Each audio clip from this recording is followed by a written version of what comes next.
ఈ కార్యక్రమంలో పాల్గొన్నటువంటి ఎందరో మహానుభావులు అందరికీ నా వందనాలు. సభాయ నమః. అమెరికాలో ఉన్నటువంటి ప్రవాస తెలంగాణ సోదరులు ఒక మంచి ఆశయంతో ఒక లక్ష్యాన్ని ఏర్పాటు చేసుకొని భారతదేశంలో 29వ రాష్ట్రంగా ఏర్పడినటువంటి తెలంగాణలో ఉన్నటువంటి ప్రజల జీవితాలలో వెలుగులు నిండాలని, జీవన ప్రమాణాలు పెరగాలని చెప్పని ఆ ప్రజల యొక్క ఆశలు నెరవేరే విధంగా సహకరిస్తామనే ఒక ఆశయంతో ముందుకొచ్చినటువంటి వీళ్ళందరినీ మనస్ఫూర్తిగా తెలుగుదేశం పార్టీ తెలంగాణ రాష్ట్ర శాఖ అధ్యక్షునిగా అభినందిస్తూ ఈనాటి ప్రారంభోత్సవ కార్యక్రమంలో తీసుకున్నటువంటి అంశాలన్నీ కూడా అధ్యక్షుల కొండ రామ్మోహన్ గారు మరి అన్ని విషయాలు సమగ్రంగా చెప్పడం జరిగింది. ఈరోజు ఈ కార్యక్రమంలో రాజకీయాలకు అతీతంగా అధికార పక్షాన్ని, ప్రతిపక్షాన్ని, విపక్షాలను కూడా ఆహ్వానించి భాగస్వామించినటువంటి మీ అందరి యొక్క ఆశయం పూర్తిగా నెరవేరాలని, వాస్తవంగా అమెరికాలో ఉండేటువంటి మీరందరూ కూడా విద్యావంతులు, ప్రతిభావంతులు, ఉన్నతమైనటువంటి స్థానంలో ఉన్నటువంటి వాళ్ళు, చదువుకునేటువంటి పిల్లలు ఉన్నటువంటి విషయం. కానీ తెలంగాణ ప్రాంతం నుంచి తరతరాలుగా ఎన్నో ఏండ్లుగా అటు జీవితాన్ని కోల్పోయే విధంగా వాళ్ళు అటు బొంబాయి కానీ, దుబాయ్ కానీ కుటుంబ సభ్యులను, సన్నిహితులను కూడా దూరంగా జీవిస్తున్నటువంటి పరిస్థితి.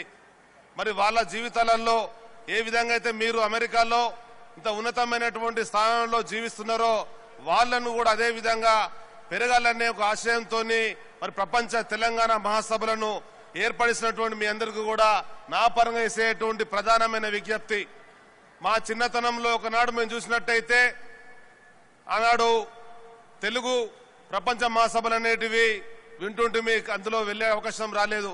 కానీ ఇవాళ ప్రపంచ తెలంగాణ మహాసభలు జరుగుతున్నాయి. అమెరికాలో జరుగుతున్నటువంటి సభా వేదికగా మీరందరూ ప్రపంచంలో నలువైపులా ఉన్నటువంటి మన సోదరులను భాగస్వామ్యం చేసి సభ్యత్వాలు ఇచ్చి ఏ విధంగా అయితే 35 ఇక్కడ ఉండేటువంటి వివిధ రాష్ట్రాల సంఘాలను ఐకమత్యం చేయగలిగినరో ప్రపంచ తెలంగాణ మహాసభలు ఇతర దేశాలలో పెట్టే విధంగా కూడా ఒక కార్యాచరణ పొందించండి.